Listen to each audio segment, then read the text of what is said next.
We're now going to talk about DNO fuses because, well, I've got two here and not a lot of guys actually know what the difference between the two is.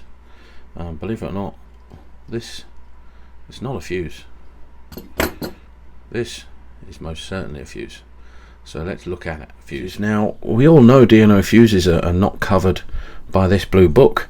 Although we now have to inspect them and the equipment. This, for anyone who's learning, is a DNO or DSO company fuse. It's the main fuse on the supply to your domestic dwelling nowadays. It can come in single or three of them for a three-phase supply, and this is a Series 7 type fuse. Now, these are very common, although the modern ones more recently are Series 8, and there are Series 6 and 5, and they all look slightly different and go back in time and use different materials. But fundamentally, I thought I'd open this up just to show you what's inside, really, because you do get them in different sizes and types, and sometimes when you're inspecting the installation, it's quite difficult to understand what it is. So there we go. So I take that just comes apart after being unscrewed, and if we look here, it's a Bussmann make a hell of a lot of 1361 type 2B fuses, and it's 100 amp. Now we look down the side, it's quite a chunky fuse, and that's effectively matches exactly what it says on the cover quite succinctly. So when people ask the question of, do I actually trust what the label says? Well, yeah, the DNO do label them up now with a separate piece of dyno label, as you'll see in a photo on my house. But this is a 60 amp. Now it's old because it's faded, but if we open this up,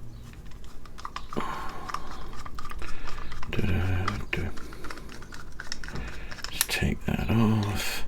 If we open that up, you can see it's a Bussmann again, 60 amps, but you can see the difference straight away. So you're not really going to get a 60 amp fuse in a 100 amp carrier. They just won't fit. So lesson 1, trust the label, guys. That's that. But also,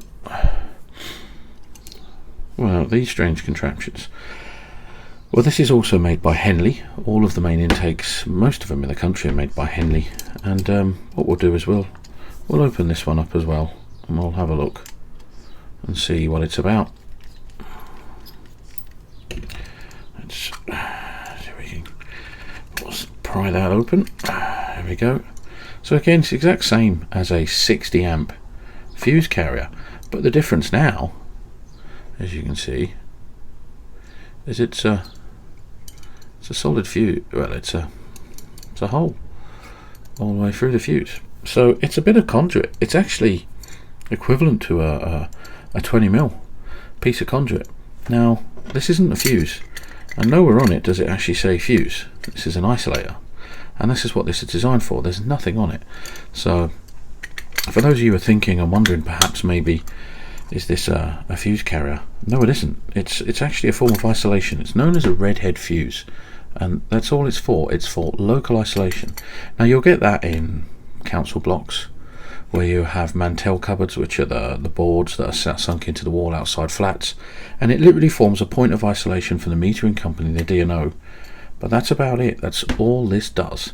You can't rely on this for overcurrent protection for obvious reasons, because this is probably rated at about 20,000 amps.